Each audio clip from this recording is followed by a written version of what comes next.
98 points in a season opener is the most in program history. The previous was 90, and that was the first ever game in 2002-03. Career high 27 for Zach. He had 26 last year. And FGCU now 69-4 under Joe when leading at the half. And Ricky wanted me to tell you that's the first time he's ever fouled out.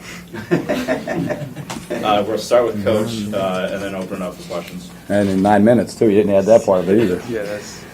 I thought, it's in some regards it's ugly when you look at the defensive stats. I think this early in the year when you play a team that's as skilled as these guys, you're going to put yourself in harm's way. I mean, there's a lot of teachable moments off this tape. I thought that both teams competed. I think there's some good things that we can take from this. There's also some things we obviously need to correct when you give up 56% in the second half. I thought it was, we were put in a little bit of a different bind with the lineups, some of the lineups we had, because we had to play small at times, which is fine. We like that, and we're going to do it throughout the year. But I thought Zach, Brandon, I thought Ricky gave us good minutes, and I thought De Niro really gave us some minutes that we needed a little bit of a lift too. So I thought everybody contributed. Carlisle, CT, I thought everybody did a pretty good job, especially on the offensive end. And you were able to test the waters with some new guys. You mentioned Ricky, but Ernst gave you a couple of good minutes, and De Niro with some really important threes. And and Carlisle didn't get to play much last year, so it was good to see him get a chance. And he's been getting better. The guys know they had to practice against him every day, and he's getting better and better. And we need him to do that. And we had some more buys when we get Ray Shawn healthy, and it was also difficult because we had to play unconventional, so we couldn't play some of our other bigs. Brian's going to be a good player. Darnell's going to be a good player. It's just hard matchups today in a game like this. What's the status on Ray Shawn while I'm thinking of it? Day to day. Okay. Hopefully, we're going to see them all. He's continuing to get better, but we're not. It's one of those deals. He'll go to tolerance as soon as he can. Talking to Muller, he was very upset about his defense, of course, but he was talking about Fain, and he expected Fain to have a pretty good game against you guys. What was the major problem? They're really quick on the inside there. Good first step. We didn't do a great job of scattering port defense. We knew he was going to drive it left, and he did. We put him in harm's way. I mean, I think we need to do a better job on some of those deals. He's one of those guys. He's been waiting his turn. He played with some experienced guys last year, so now it's his turn to shine. And he's, we talked about that in the scatter report that now it's his team. So he's more aggressive. He knows he's going to get more shots, and he was very aggressive. And we need to guard better. Our bigs need to guard better on the perimeter. Were you surprised you guys were able to get so deep so often that your guards just able to drive so easily? Well, I think when we get a little, we talked about we need to do a better job of screening. We need to do a better job of using screens. But I mean, we led the nation in points in the paint last year, so we've got a chance to, when we get some downhill driving guys, and we still think we can kick more for threes, and we need to do that more. We had some good shots that didn't go in, we had some good looks, but we can even shoot more threes.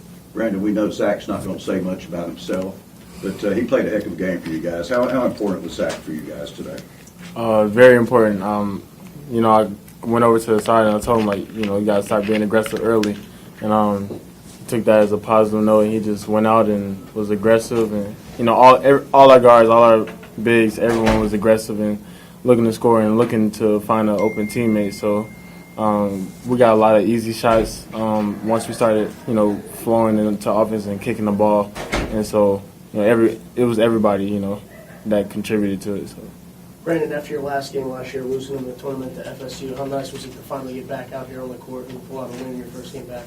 Felt great, just this atmosphere is, it's one of the best in the conference. We got really good support here, so it was just fun to get back out there with my teammates and, play as a team and, just have fun. And Zach, if you'd kind of return the favor on Brandon there, Brandon really kind of, I won't say totally took over at the end, but he played a major role at the end in closing this thing out, didn't he? Definitely. Brandon played like Brandon plays. He made plays all across the board. As you can see, 7 assists, 8 rebounds. He touched the game in a matter of different ways, and so he definitely put the team on his back in different ways, and scoring at the end also helped. Zach, they came in here and said that you guys are probably one of the best backcourts they'll face all season long. Is that something that you guys think about yourselves, that you're one of the top backcourts in the entire country? We try to be the best team that we could be. We try to be the best players we could be and just make everybody better. That's a compliment to us, but at the end of the day, we still got to get better as a team and continue to just get better. How'd you feel, Ricky? I mean, I figured you could go maybe 9 minutes today, but how'd you feel out there? You looked good when you were out there. I felt really good out there. It's I unfortunately I was fouling too much, but it felt good to be out there finally. You know, it's been a good long break, so it's good to be out Like there. all the post guys were rooting for each other to foul. Never fouled out in junior high school or anything? Never. This is the first time I've ever fouled out.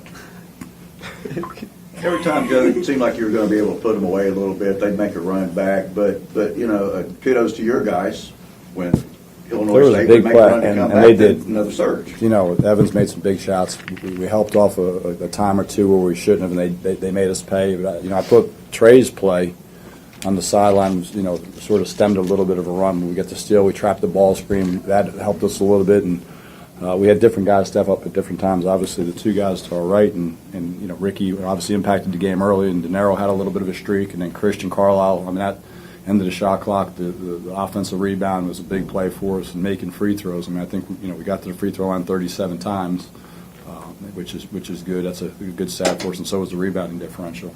Yeah, I think you're talking about the sequence where CT makes a three, and then out of the timeout, Trey gets the steal, and then Zach gets two free throws off that. That was a big turning point. You're right. Yeah. On De Niro, he had that streak where he hit 3 threes, I think, in about 4 minutes there. Is that a role you expect him to take on as the season goes on? Definitely. I mean, we're hoping he'll stretch the defense, you know, being able to make threes, but also, you know, when you stretch the defense, it opens up driving lines and even the post for our guys. I mean, hopefully that'll do that. And I thought he gave us a good lift and made some shots and stretched the defense. And the one right in front of our bench was a big shot in transition. I thought when he got his feet set, you know, it has a chance to go, and he's going to really help us. I also saw you shove him out there, I think, for defensive purposes. Well, we played small at the end. That way we could switch all 5 positions, and he was out there. And we had five guards out there, so it was just so we could switch at the end. You guys have a quick turnaround now for Siena. Just what do you have to do in the next couple of days to be ready for that game on Monday? Well, we'll get some rest tonight. We're going to practice early tomorrow morning. Talk to our guys about getting hydrated and resting, and then we'll practice here tomorrow morning and start preparing. We know it's a quick turnaround on Monday night, so I know they played Charleston last night and lost 68-60. So we'll have a game plan, you know, tomorrow morning when we meet with our guys and practice, and then head on up there. Anything else? Good. All right, thanks, guys. Thanks, gents.